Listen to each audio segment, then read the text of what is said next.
서울 방어력이 이 정도인 게 말이 안 되잖아요. 이 데이터는 모두 가짜예요. 주한미군 주둔비로 갈등을 빚고 있는 상황에서 미국에서도 첨예한 대립이 벌어지고 있다고 합니다. 미국 내에서도 한국 같은 나라에 돈까지 줘가며 주둔할 이유가 있냐? 당장 철수하라는 주장을 하는 사람도 있는 반면 주둔비를 전부 미국이 부담해야 된다며 전략적 요새라는 평가를 내고 있는 사람도 있는데요. 트럼프 당선 이후 미국의 전문가와 기자들도 해당 문제에 의견이 분분한 상황입니다. CNN에서는 이 문제를 미리 예상이라도 했다는 듯 이전 한국 국군의 날 행사부터 기획 취재를 한 기자가 한 명 있는데요. 최근 이 기자가 내는 뉴스가 연이어 히트를 치고 있습니다. 어떤 내용인지 바로 번역해서 알려드립니다. 저는 CNN의 국방 전문 기자 사라입니다. 32살의 나이에 이 자리까지 오게 된 것은 순전히 제가 태어난 환경 덕분이라고 생각해요. 어릴 때부터 군인 가문에서 자랐고 항상 미국이 세계 최강대국이라는 자부심을 갖고 살아왔습니다. 제 유년 시절은 군부대 안에서 보낸 시간이 대부분이었어요. 아버지가 근무하시던 텍사스 포트 후드 기지에서 자라며 매일 아침 울리는 기상나팔 소리를 들었고 저녁이면 성조기가 내려오는 모습을 보며 자랐죠. 그때부터 미국의 힘이 얼마나 대단한지 가슴 깊이 새기게 되었습니다. 군인의 길을 선택한 것도 자연스러운 흐름이었어요. 웨스트포인트에 입학했을 때는 정말 자랑스러웠습니다. 하지만 4년의 훈련 과정을 거치며 깨달은 것이 있었죠. 제가 진정으로 원하는 것은 전장의 최전선이 아닌 그것을 기록하고 전달하는 일이라는 점이었습니다. 졸업 후 3년간의 여군 생활은 제게 특별한 경험을 안겨주었어요. 특히 잊지 못할 순간이 있습니다. 2016년 여름 아프가니스탄에 파견되어 있을 때였죠. 현지 훈련을 담당하고 있었는데 그곳에서 미국의 힘이 얼마나 위대한지 다시 한번 깨달았습니다. 우리가 없었다면 그곳은 테러의 온상으로 남았을 거예요. 그러던 어느 날 한 특파원과 인터뷰할 기회가 있었어요. 그는 전쟁의 참상을 세상에 알리는 것이 얼마나 중요한지 설명해 주었죠. 그 순간 제 마음속 깊이 무언가가 울렸습니다. 나도 저런 일을 하고 싶다는 생각이 강하게 들었어요. 전역 후 컬럼비아 저널리즘 스쿨에 입학했습니다. 군 경험을 살려 국방 분야를 전문적으로 공부했죠. 그리고 마침내 CNN의 국방 전문 기자가 되었어요. 이제는 전장의 이야기를 세상에 전하는 사람이 된 것입니다. 사실 저는 트럼프 대통령의 미국 우선주의에 깊이 공감했어요. 미국은 더 이상 약한 나라들을 도와줄 필요가 없다고 생각했습니다. 우리는 이미 충분히 많은 것을 세계를 위해 희생했으니까요. 그렇지만 최근에는 우리나라의 힘이 약해지고 있다는 우려의 목소리가 들립니다. 하지만 저는 여전히 미국이 세계 최강국이라 믿어요. 그 누구도 우리의 힘에 견줄 수 없죠. 제가 직접 군인으로 복무하며 보았던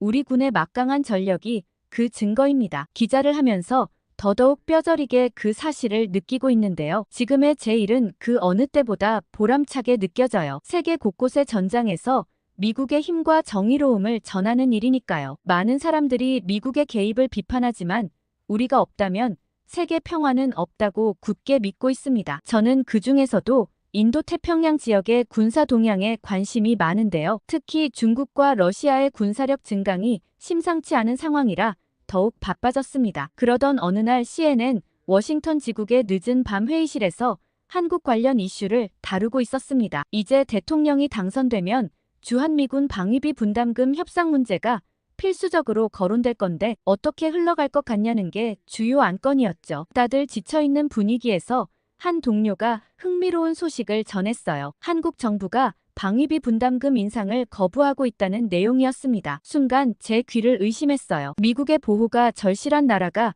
오히려 돈을 더 내지 않겠다니 이건 정말 말이 안 되는 일이었죠. 특히 북한의 위협이 고조되는 상황에서 이해할 수 없는 태도였습니다. 그런데 더 신기한 건 기자들의 의견이 분분하다는 점이었어요. 그날 CNN 워싱턴 지국의 회의실은 새벽까지 전쟁터를 방불케 했습니다. 30년 베테랑 기자 톰 앤더슨은 테이블을 내리치며 목소리를 높였어요. 우리가 70년 동안 한국을 지켜줬는데 이제 와서 방위비 인상도 거부한다니 말이 되냐는 거였습니다. 국방부 출입기자 스티브 역시 톰의 편이었어요. 매년 수십억 달러의 비용이 들어가는데 한국은 오히려 자신들의 안보는 스스로 책임질 수 있다며 큰 소리친다고 했습니다. 그러면서 주한미군 철수도 검토해봐야 한다고 주장했어요. 외교부 담당 제시카도 가세했습니다. 북한이 매달 미사일을 쏘아대는 상황에서 한국이 미국의 보호가 필요 없다고 하는 건 너무 안일한 생각이라고 했어요. 결국 전쟁이 나면 미군이 희생될 텐데 비용은 더 내기 싫다니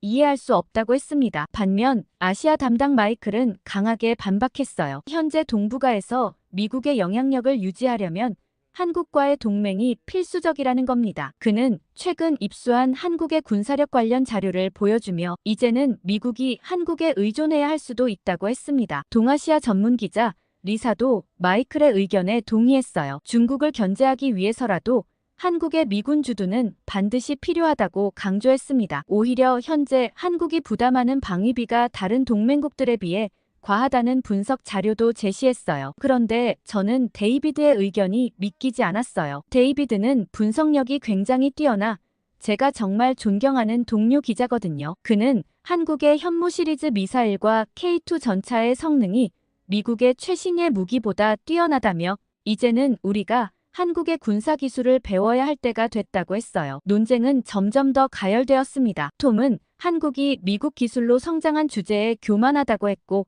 마이클은 이미 한국이 독자적인 기술력으로 세계적 군사 강국이 되었다고 반박했어요. 저는 당연한 문제를 이렇게 논쟁하는 자체가 이해가 안 갔고 제가 모르는 사이 뭔가 한국은 정말 우리의 보호가 필요 없을 만큼 강해진 걸까 의문스러웠죠. 저는 이 의문을 풀기 위해 편집장님께 직접 현장 취재를 자청했어요. 편집장님은 제 제안을 반겼습니다. 격렬한 논쟁만 이어질 게 아니라 현장에서 직접 확인해 볼 필요가 있다고 했어요. 한국 국군의 날이 가까워졌기 때문에 저는 일정을 당겨 최대한 빨리 서울로 향했어요. 그때만 해도 제가 한국에서 어떤 충격적인 진실들을 마주하게 될지 전혀 예상하지 못했죠. 서울에 도착해 첫 번째로 찾은 곳은 전쟁기념관이었어요. 취재 계획을 세우면서 한국군의 현주소를 가장 잘 보여줄 수 있는 곳이라 생각했기 때문입니다. 하지만 그곳에서 본 전시물들은 제 예상을 크게 빗나갔죠. 낡은 무기들과 빛바랜 사진들이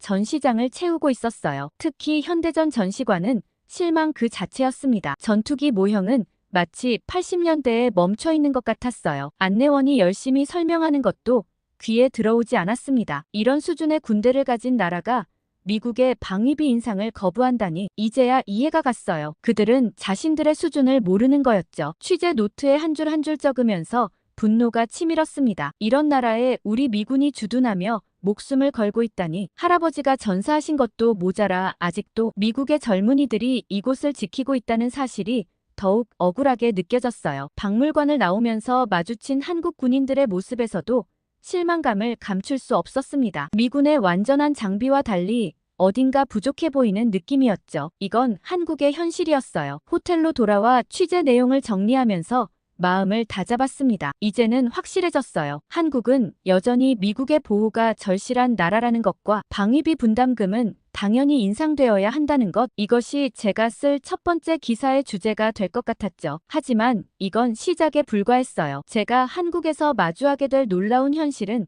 아직 시작도 하지 않았다는 것을 그때는 몰랐습니다. 그리고 그 충격적인 진실 앞에서 제 오만한 생각들이 어떻게 무너지게 될지도 전혀 예상하지 못했죠. 박물관 취재를 마치고 다음날 국군의 날 행사장으로 향했습니다. CNN 기자라는 신분 덕분에 특별 취재진으로 참가할 수 있었어요. 국방부에서 배정해준 가이드인 한준우 대위는 능숙한 영어 실력으로 행사 일정을 상세히 설명해 주었습니다. 오전에 시범 훈련과 의장대 퍼레이드는 예상대로였어요. 사실 생각보단 더 잘 해내긴 했지만 이건 보여주기 수준이라고 생각했죠. 하지만 오후 2시 특별 행사를 앞두고 한준우 대위의 태도가 달라졌습니다. 무언가 특별한 것을 보여주겠다며 저를 행사장 뒤편의 특설 관람대로 안내했어요. 그곳에는 이미 여러 나라의 국방 기자들이 모여 있었습니다. 영국 BBC 동료 제임스도 보였죠. 그는 저를 보자마자 흥분된 목소리로 무언가 대단한 것을 보게 될 거라고 귓속말을 했어요. 하지만 저는 그저 미소로 답했습니다. 한국이 보여줄 수 있는 게 뭐가 있겠나 하는 생각이었죠. 갑자기 요란한 경고음이 울렸어요. 준우 대위가 모두 안전거리를 유지해달라고 안내했습니다. 저 멀리 발사대가 보였죠. 순간 거대한 미사일이 모습을 드러냈어요. 현무5라고 했습니다. 현무5 미사일 시범에 대해 기대하고 있긴 했지만 그 위력을 볼 수 있는 건 처음이었죠. 큰 화면 속에 발사 카운트다운이 시작되었습니다. 그리고 순간 믿을 수 없는 광경이 펼쳐졌어요. 미사일이 발사되는 순간 육안으로는 따라갈 수 없을 정도의 속도로 하늘을 갈랐습니다. 분명 영상이었지만 충격파가 저에게까지 전해지는 느낌이었죠. 옆에 있던 제임스가 입을 다물지 못했어요. 미국의 최신의 미사일보다 빠르다며 놀라워했습니다. 저는 그의 말을 믿을 수 없었죠. 한준우 대위에게 성능을 물어보았어요. 그의 대답은 더욱 충격적이었습니다. 음속의 5배 이상 속도에 오차범위 3m 이내라고 했어요. 미국의 최신의 미사일보다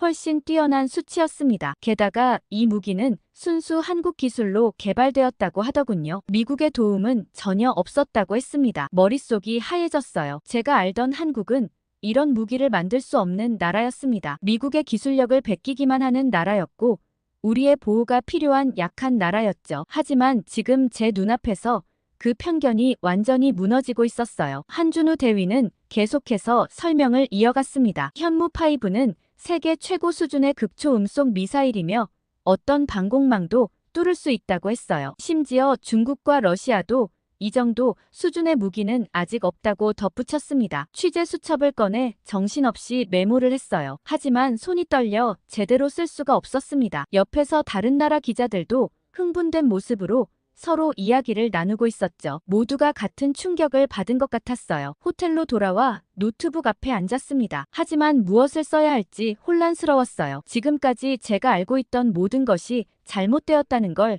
인정해야 했습니다. 한국은 더 이상 미국의 도움이 필요한 나라가 아닐지도 모른다는 생각이 들었어요. 낮에 감동에 도저히 잠이 오지 않아 밤새 자료를 찾아보았습니다. 현무5 외에도 한국은 수많은 첨단 무기를 독자 개발하고 있었어요. 어제까지만 해도 제가 쓰려고 했던 기사는 폐기시켜야 할 것 같았어요. 앞으로는 전혀 다른 이야기가 될 것 같았습니다. 어쩌면 미국이 한국을 새롭게 바라봐야 할 때가 온 걸지도 모르겠다는 생각이 들었거든요. 다음 날 현무5의 충격에서 벗어나기 위해 한준우 대위에게 한국군의 실제 훈련 모습을 보여줄 수 있느냐고 물었습니다. 기술력은 인정하지만 실제 전투력은 미군만 못할 거라는 생각이 들었기 때문이에요. 한준우 대위는 제가 제안한 시간이 훈련 시간이 아니라서 군인들이 없을 수 있다고 했지만 일단 한번 와보라며 저를 사격장으로 안내했습니다. 저는 여군 출신이라고 자부심 있게 말했어요. 아무도 없더라도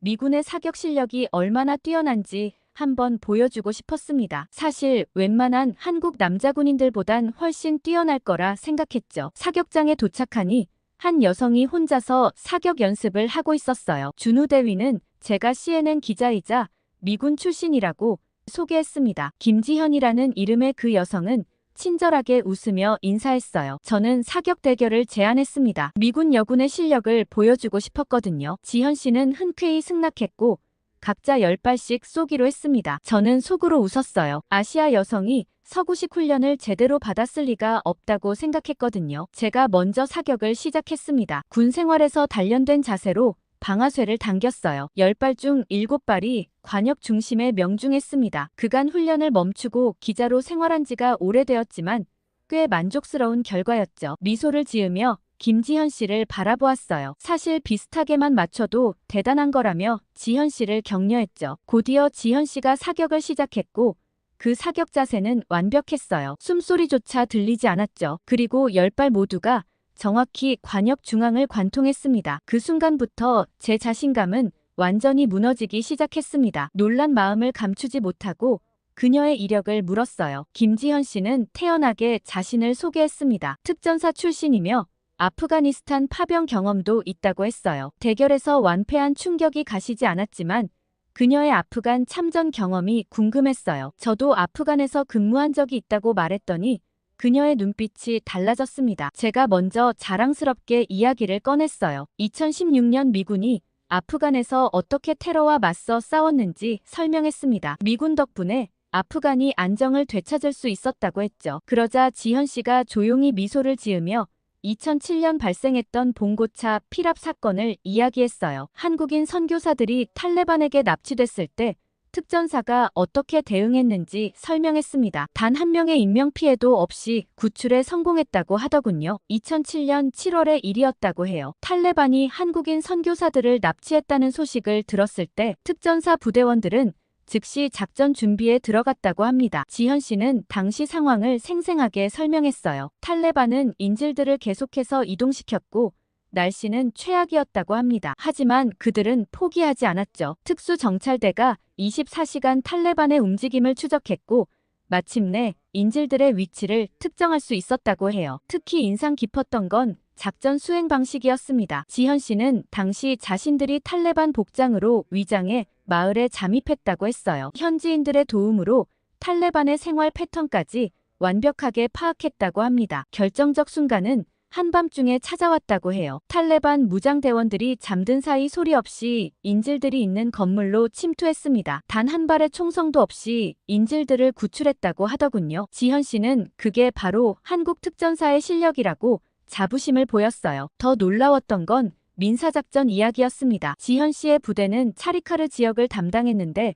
처음엔 현지인들이 매우 적대적이었다고 해요. 그래서 그들은 특별한 접근법을 시도했다고 합니다. 매주 목요일마다 부대 앞에서 의료봉사를 했다고 해요. 처음엔 아프간 사람들이 의심의 눈초리로 바라보았지만 점차 소문이 퍼졌다고 합니다. 한국 군의관들이 얼마나 실력이 뛰어난지 입소문이 나면서 멀리서도 환자들이 찾아왔다고 하더군요. 또 재미있었던 건 태권도 교실 이야기였습니다. 아프간 아이들이 처음에는 태권도가 뭔지도 몰랐대요. 그런데 한국군이 시범을 보이자 아이들이 하나둘 모여들기 시작했고 나중에는 매일 아침 수백 명의 아이들이 태권도 수업을 받으러 왔다고 합니다. 지현 씨는 한 아프간 소년의 이야기를 특히 기억한다고 했어요. 다리를 다쳐 제대로 걷지도 못하던 아이였는데 태권도를 배우면서 점차 걸음걸이가 좋아졌다고 합니다. 나중에는 그 지역에서 가장 실력 있는 태권도 수련생이 되었다고 하더군요. 의료 지원과 태권도 교실 덕분에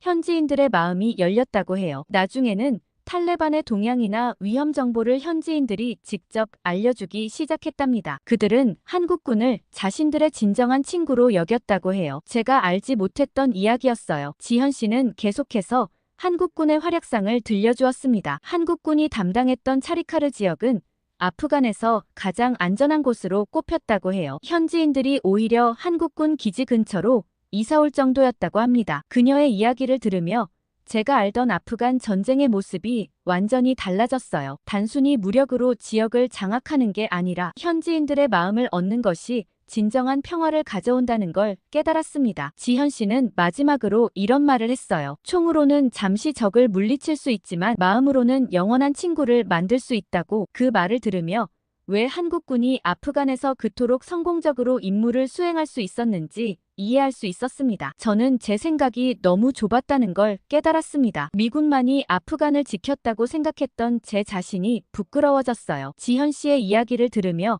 한국군은 단순히 미군의 협력군이 아닌 독자적인 능력을 가진 군대라는 걸 새삼 실감했습니다. 미군이 첨단 장비로 제공권을 장악하고 있을 때 한국군은 조용히 현지인들의 마음을 사로잡고 있었던 거죠. 어쩌면 그것이 진정한 승리였는지도 모르겠습니다. 지현 씨는 아프간 파병 경력 외에도 세계 사격 대회에서 입상한 경력도 있다고 했습니다. 순간 할 말을 잃었어요. 지금까지 제가 가지고 있던 아시아 여성에 대한 모든 편견이 산산조각 났습니다. 더구나 그녀는 제 실력을 칭찬하면서 오히려 저를 칭찬해 주더라고요. 이게 가능한 이유는 한국 특전사의 훈련 과정 때문인데 극한의 상황에서도 정확한 사격이 가능하도록 끊임없이 훈련한다고 했어요. 특히 인상 깊었던 건 여군이라는 이유로 특별 대우를 받지 않았다는 점이었습니다. 한준우 대위는 지현 씨 같은 여군이 한국에 많다고 설명했어요. 성별에 관계없이 동일한 기준으로 평가받으며 실력으로 인정받는다고 했습니다. 저는 제 군 생활을 떠올렸어요. 여군이라는 이유로 받았던 특별 대우들이 오히려 부끄럽게 느껴졌습니다. 사격장을 나오면서 김지현 씨는 언제든 다시 대결하자며 웃었어요. 그 모습이 너무나 당당해 보였습니다. 호텔로 돌아오는 길에 계속 생각에 잠겼어요. 그리고 그날 밤 노트북을 펴고 오랫동안 글을 썼어요. 한국의 놀라운 기술력에 이어 완벽한 전투력까지 이제는 정말 한국을 다시 봐야 할 것 같았습니다. 미국이 이 나라를 여전히 도와줘야 할 약한 나라로 보는 건 큰 오산일지도 모른다는 생각이 들었거든요. 다음 날 호텔 1층 카페에서 동료 기자 마이클과 만났습니다. 그는 20년 넘게 한반도를 취재해온 베테랑 기자예요. 커피를 마시며 지난 며칠간 있었던 일들을 이야기했습니다. 현무5 미사일의 놀라운 성능과 특전사 여군과의 사격 대결까지요. 마이클은 제 이야기를 듣고 빙그레 웃었어요. 이제야 한국의 실체를 조금 알게 된 것 같다고 했습니다. 그러면서 방위비 분담금 문제를 꺼냈어요. 한국이 더 내야 한다고 생각했던 제 생각이 잘못됐을 수도 있다고 말했죠. 사실 지금 한반도의 군사력 균형은 완전히 바뀌었다고 마이클이 설명했습니다. 한국의 군사력은 이미 북한을 압도했고 기술력은 세계 최고 수준이라고 했어요. 오히려 미국이 한국의 군사력에 의존하게 될 수도 있다고 하더군요. 그래도 북한과의 전쟁 위협이 걱정된다고 했더니 마이클이 놀라운 이야기를 들려주었습니다. 북한 내부 상황이 심각하다는 거예요. 최근 입수한 정보에 따르면 북한 젊은이들 사이에서 불만이 폭발 직전이라고 했습니다. 마이클은 북한의 젊은 장교들이 더 이상 김정은 체제를 신뢰하지 않는다고 했어요. 한국 드라마와 영화를 몰래 보면서 자신들의 처지를 비관하고 있다고 합니다. 특히 군부 내 젊은 세력들은 이미 쿠데타를 모의하고 있다는 정보도 있다고 하더군요. 더 충격적인 건 북한군의 실제 전력이었습니다. 마이클이 보여준 위성사진에는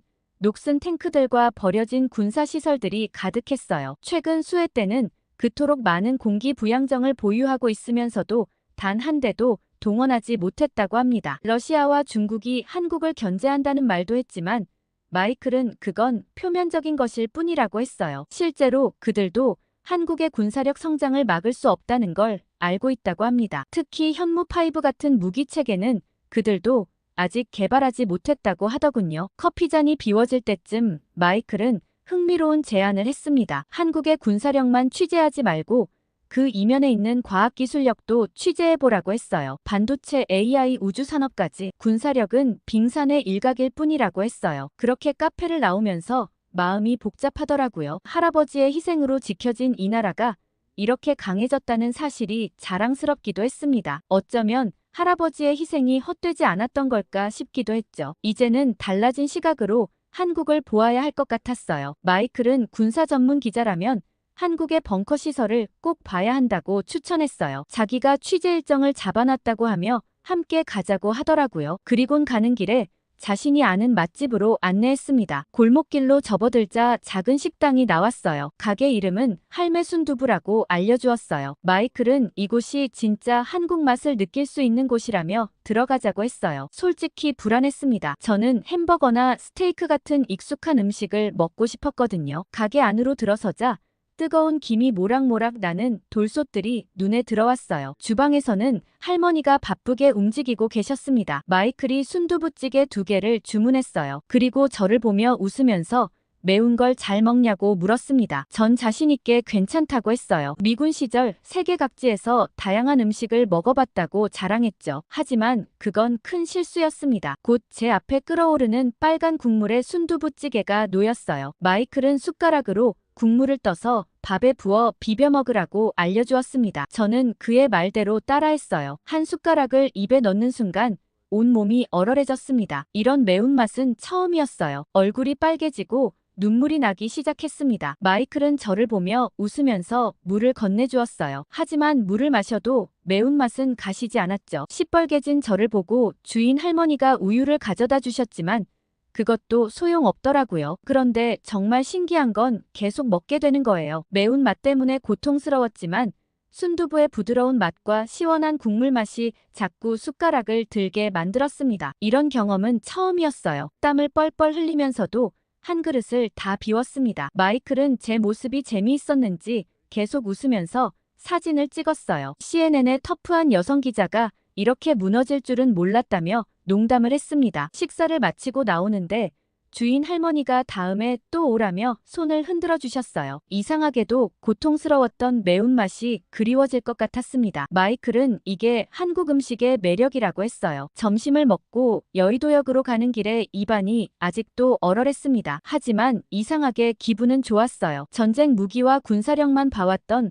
한국의 다른 모습을 발견한 것 같았죠. 어쩌면 이런 소소한 것들이 한국의 진짜 모습일지도 모른다는 생각이 들었습니다. 이미 낯익은 한준우 대위가 이미 와서 기다리고 있더라고요. 그는 특별 출입증을 들고 있었고 이걸 보여줘야만 벙커 시설을 볼 수 있다고 했습니다. 일반 지하철역처럼 보이는 입구를 지나 비밀 통로로 들어섰어요. 처음에는 그저 지하철 관리 시설인 줄 알았습니다. 하지만 준우 대위가 특별한 카드키로 문을 열자 숨겨진 통로가 나타났어요. 엘리베이터를 타고 내려가기 시작했습니다. 10층 그리고 20층 이어서 숫자가 계속 내려갔어요. 준우 대위는 이 시설의 정확한 깊이는 기밀이지만 미국의 GBU-57 벙커 버스터로도 도달할 수 없는 깊이라고 설명했습니다. 지하 벙커에 도착하자 놀라움을 감출 수 없었어요. 거대한 공간에는 최첨단 통신 시설과 의료 시설, 식량 저장고까지 모든 것이 완벽하게 갖춰져 있었습니다. 마치 지하 도시 같았어요. 한준우 대위는 이곳이 유사시 수십만 명을 수용할 수 있다고 했습니다. 더 놀라운 건 이런 시설이 서울 곳곳에 있다는 거였어요. 마포역, 삼성역 등 주요 지하철역들이 모두 이런 벙커 기능을 갖추고 있다고 했습니다. 시설을 둘러보면서 점점 더 충격에 빠졌어요. 대규모 정수시설과 자체 발전시설까지 있었습니다. 심지어 지하 농장도 있었어요. 이곳에서는 몇 달이고 버틸 수 있을 것 같았습니다. 특히 인상 깊었던 건 의료시설이었어요. 최신 수술실과 중환자실까지 갖추고 있었습니다. 한준우 대위는 이곳에서 실제 의료진들이 정기적으로 훈련을 한다고 설명했어요. 그러면서 통신시설을 설명해줬는데 지하에서도 외부와 완벽한 통신이 가능했고 전시 지휘 통제도 이곳에서 할 수 있었어요. 북한의 어떤 공격에도 지휘 체계는 무너지지 않을 거라고 했습니다. 시설을 나오면서 준우 대위가 재미있는 이야기를 들려주었어요. 일반 시민들은 매일 이용하는 지하철역이 이런 군사시설이라는 걸 모른다고 했습니다. 평화로운 일상 속에 이런 완벽한 방어시설이 숨겨져 있다니 정말 놀라웠어요. 이제야 이해가 됐습니다. 왜 서울이 북한의 위협에도 불구하고 이렇게 평화로울 수 있는지 말이죠. 도시 전체가 하나의 거대한 요새였던 거예요. 지상의 고층 빌딩들은 방어벽이 되고 지하철은 벙커가 되는 완벽한 계획이었습니다. 다시 지상으로 올라오면서 서울을 보는 제 시각이 완전히 바뀌었어요. 평화로워 보이는 이 도시는 사실 세계에서 가장 견고한 요새였습니다. 할아버지가 목숨을 바쳐 지켰던 이 도시가 이렇게 강해졌다는 사실에 뭉클했어요. 호텔로 돌아오는 길에 줄곧 생각에 잠겼습니다. 이제는 제가 써야 할 기사의 방향이 완전히 달라져야 할 것 같았어요. 한국은 더 이상 미국의 보호가 필요한 나라가 아니었습니다. 오히려 우리가 배워야 할 게 많은 나라라는 걸 깨달았어요. 그렇게 호텔방에서 노트북을 펼쳐 한국 군사력에 대한 자료를 찾아보고 있었습니다. 취재를 마무리하기 위해 마지막 정리가 필요했어요. 유튜브에서 관련 영상들을 보던 중 우연히 한 동영상을 발견했습니다. 한국 군인들이 만든 영상인 것 같더라고요. 저는 별 생각 없이 재생 버튼을 눌렀어요. 영상은 흑백 화면으로 시작됐습니다. 6.25 전쟁 당시에 참혹했던 모습들이 나왔어요. 그 중에 한 장면이 제 시선을 사로잡았습니다. 젊은 미군 병사가 한국 어린이를 안고 있는 모습이었어요. 그 병사의 모습이 할아버지의 젊은 시절 사진과 너무나 닮아 있었습니다. 이어지는 장면들은 전쟁의 참상을 여과 없이 보여주었어요. 폐허가 된 서울시가지 허기진 난민들 그리고 전장에서 쓰러져간 병사들까지 할아버지도 저런 모습으로 돌아가셨겠구나 하는 생각이 들었습니다. 그런데 갑자기 화면이 컬러로 바뀌었어요. 현재의 서울 모습이 펼쳐졌습니다. 화려한 고층 빌딩들, 번화한 거리, 행복해 보이는 시민들 그리고 자부심 넘치는 한국군의 모습들이 나왔어요. 현무5 미사일 발사 장면에서는 가슴이 뭉클했습니다. 영상 말미에는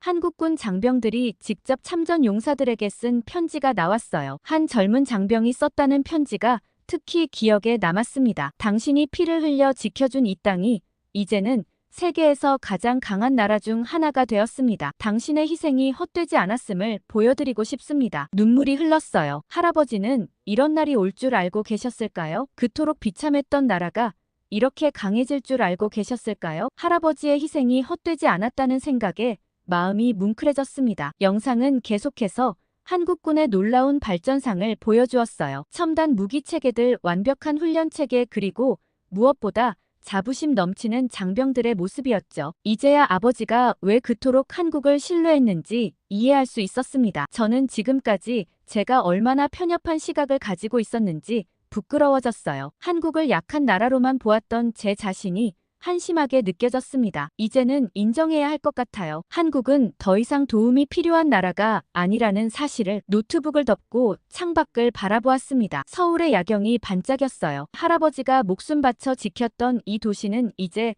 세계에서 가장 안전하고 강한 도시가 되어 있었습니다. 그리고 그 속에는 할아버지처럼 희생하신 분들에 대한 한국인들의 한없는 감사함이 숨어 있더라고요. 취재를 마무리하며 처음과는 완전히 다른 기사를 쓰게 될 것 같았어요. 이번 한국 방문은 한국의 놀라운 군사력과 기술력을 알게 된 것도 뜻깊었지만 그보다 더 중요한 건 한국 사람들의 감사하는 마음, 그리고 할아버지의 희생을 헛되지 않게 하겠다는 의지를 알게 된 점이라고 생각해요. CNN 워싱턴 지국으로 돌아온 저는 밤을 새워가며 기사를 썼습니다. 처음 한국에 갔을 때의 오만한 시각은 완전히 사라졌어요. 대신 한국의 놀라운 군사력과 그들의 감사하는 마음을 담아내려 노력했습니다. 편집장님은 제 기사를 읽고 한동안 말을 잇지 못했어요. 그리고는 즉시 긴급 회의를 소집했습니다. 방위비 분담금 문제로 날선 공방을 벌였던 기자들이 다시 한자리에 모였어요. 제 기사를 읽자마자 회의실의 분위기는 완전히 바뀌었습니다. 더 이상 방위비 분담금을 두고 다투는 사람이 없었어요. 오히려 한미동맹을 더욱 강화하고 협력을 확대해야 한다는데 모두가 동의했습니다. 그리고 편집장님은 제 기사를 다음 주 커버 스토리로 결정했습니다. 한국의 숨겨진 저력과 그들의 감사하는 마음을 전 세계에 알리면 좋겠다고 하더라고요. 커버 스토리 편집을 위해 더 열심히 밤을 새워보려고 해요. 오늘 미국 군사 전문 기자의 사연 어떻게 보셨나요? 방위비 분담에 대해 어떻게 생각하시는지도 의견 많이 달아주세요. 구독과 좋아요 꾹 눌러주시고 더 좋은 사연으로 돌아오겠습니다. 감동 필름이었습니다.